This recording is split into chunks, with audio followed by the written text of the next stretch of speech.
Hey, this is Anney. And Samantha. And welcome to Stuff I Never Told You, a production of iHeartRadio.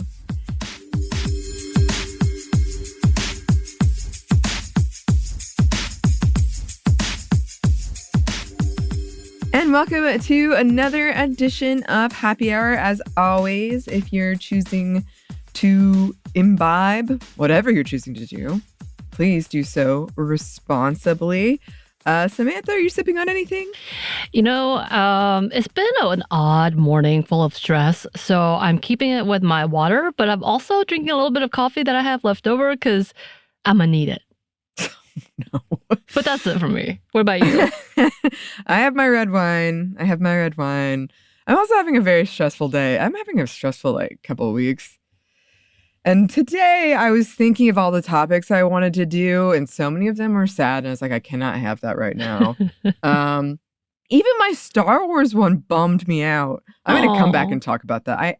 It's cool, but it's sad because the scripts of what would have been without Disney kind of came out. And I was like, oh my God, that was so good, Leia.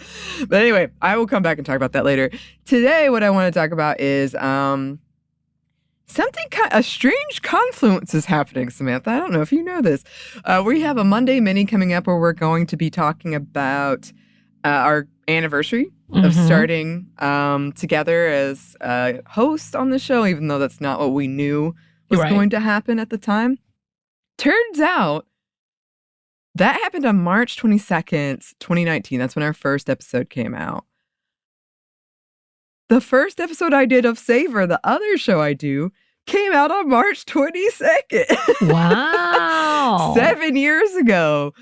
So I thought if you all will go with me on this, probably shorter trip, but I was going to look back at kind of me being a host and Savor and Sminty. I love it.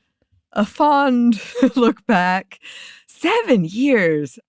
So I know I've told this story before, but I started as a producer editor 2010.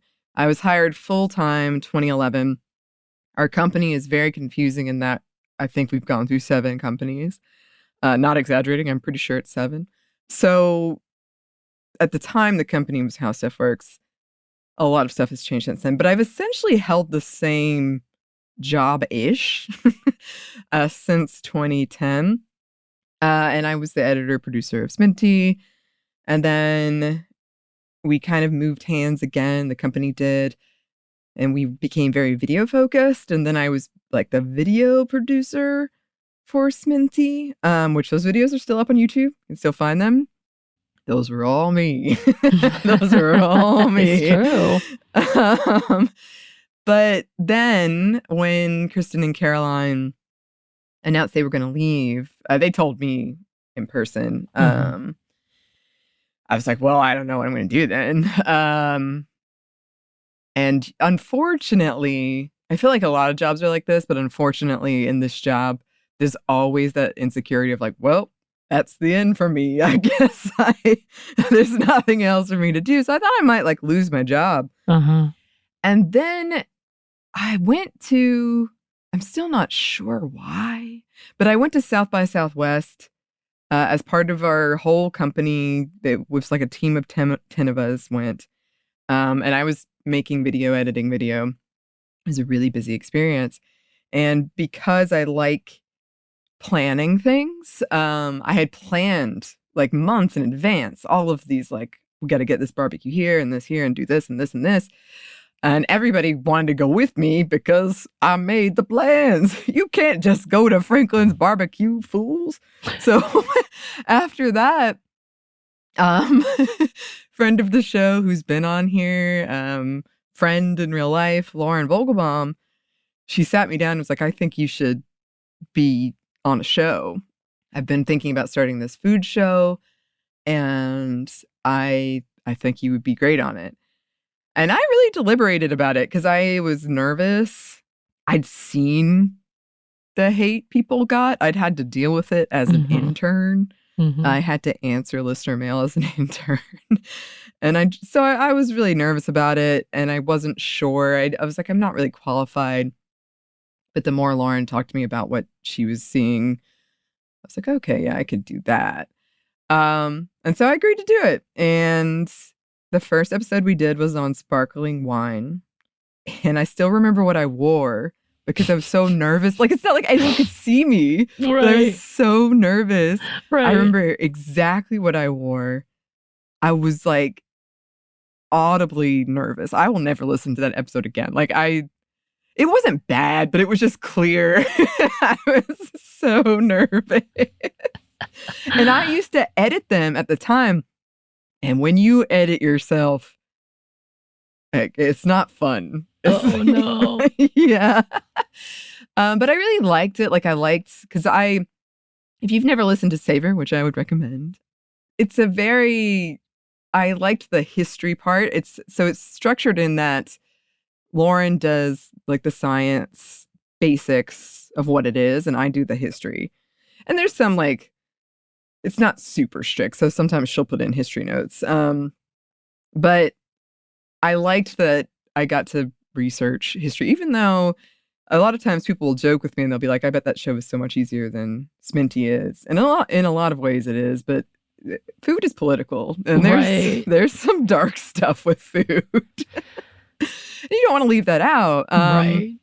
And that's, looking back over how I think I've improved from when I started. Those are some of my biggest regrets, is I don't think I was the best at like really searching for that stuff when I first started. But it was really scary. Like, I was scared. I used to joke that it was like I was on a plane in turbulence when I would record. And in the first few episodes, if you listen to Stuff You Should Know, Jerry, who's like one of our big bosses, she sat in on them, like right there, like in the small studio, Samantha, where she was sitting right there. Mm-hmm. And she was the one who hired me. So I knew her, but I was so nervous. And it's been a huge learning curve. And Lauren was very helpful with that. She would send me kind of kind but clear, okay, we don't really do this, we don't do it this way, notes. That was really useful. And especially in the beginning when I felt so like inadequate and incompetent. And one of the things our company often does, or used to do, I'm not sure how much they do it now, but what used to do is when a new show starts, they get other shows that are established to do ads for them, to get like attention, to know that it exists.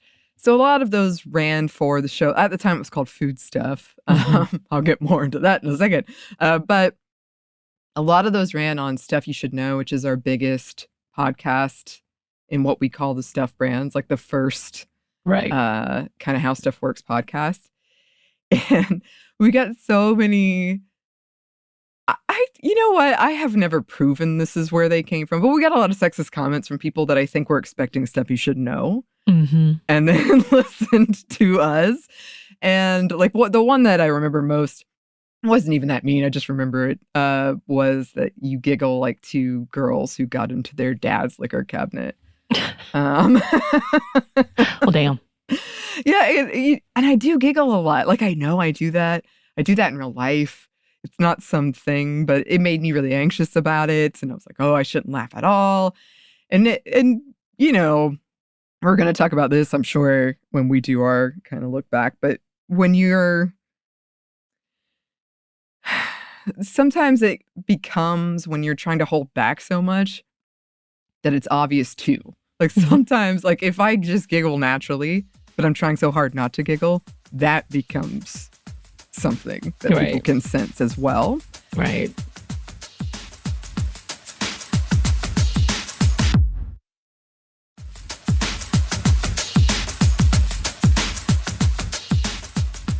Food Stuff was one of the last Stuff shows. And I think we benefited from that because it's really hard to launch a podcast, especially now when there are so many. And I think we did benefit from that. And we were successful, but it was like trying to find a completely new formula.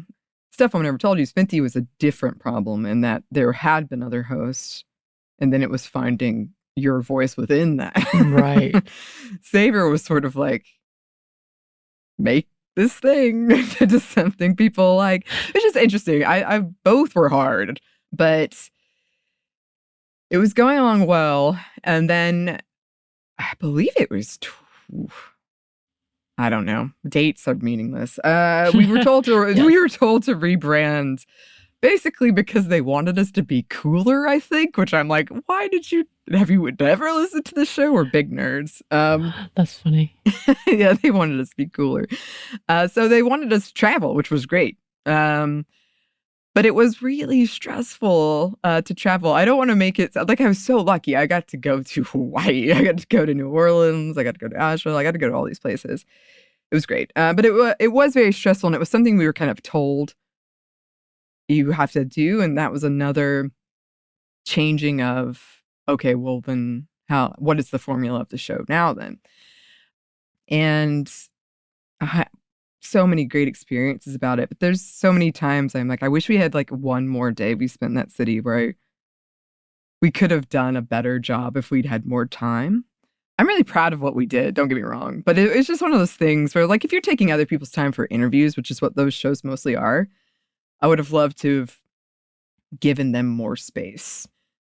But that was a huge learning curve too, because I did most of the producing on that and like finding who we were going to interview, which was great because everyone we've interviewed has been really kind and really giving. And also it's cool because a lot of times they would call other friends while we were there and be like, you should talk to them. They're good.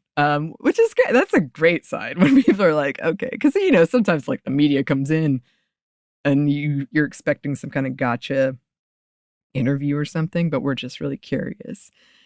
And then I believe at the same time, that's when I was asked to be a host on Sminty. And that was a really... that was also something I deliberated on for a long time. And when I did that, you get to balance, 2 shows and figure all that out. And then after Bridget left, there was only me on Sminty, and that was a real stressful time. But then you came, Samantha. And I forced my way in, which I loved going back over the outlines because we're going to talk about it. But I was like, oh yeah, I just kept saying I'm staying. Yes, you did. And look, you made I manifested that. You did. I'm glad you did. But yeah,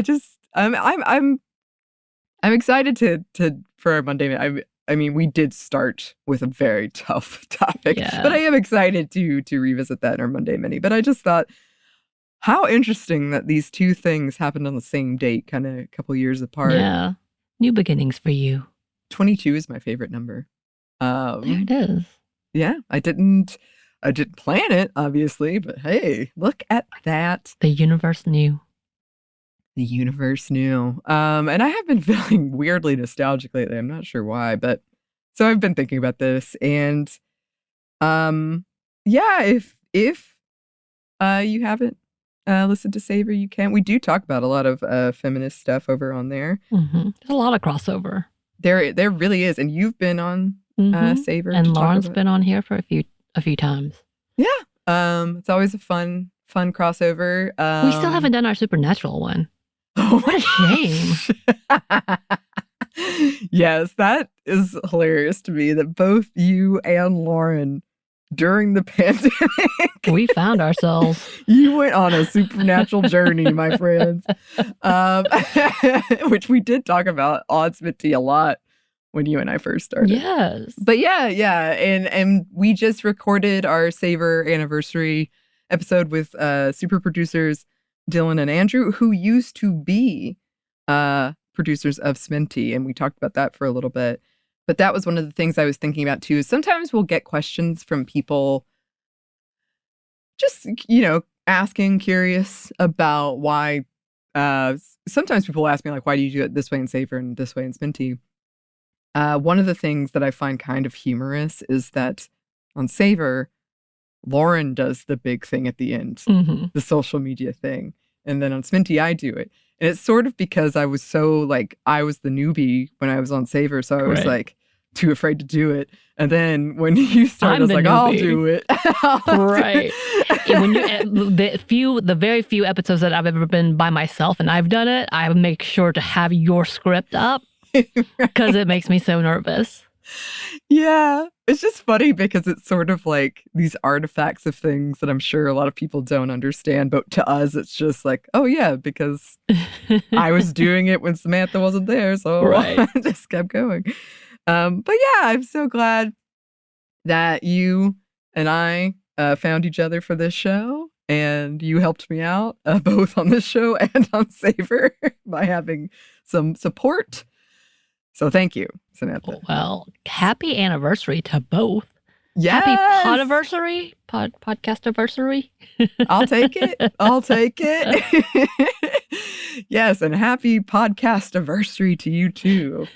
Well, listeners, I hope that this was in any way relatable, enjoyable. But I appreciate you letting me go down memory lane for a second. I love it. Thank you for sharing. I still have so many things from that South by Southwest trip because they give out so many free things there, you know, that I'm looking around and like, oh yeah, I remember when I rode that Ferris wheel and they gave me this. Or South by Southwest is a scene. It is a scene. It is. It really is. It's like a theme park at one section. Wow. One day we should go. I want to go. Well, there's a whole lot of controversy right now, but then also poor Texas. I know Texas is trying though. Our people in Texas are trying. Yes. We support you. We do support you. We do. Absolutely. Well, cheers to you listeners. Cheers to you and I, to us, Samantha. To us. If you would like to contact us, you can. Our email is stuffmediamomstuff@iheartmedia.com. You can find us on Twitter at momstuffpodcast or on Instagram and TikTok at Stuff I Never Told You.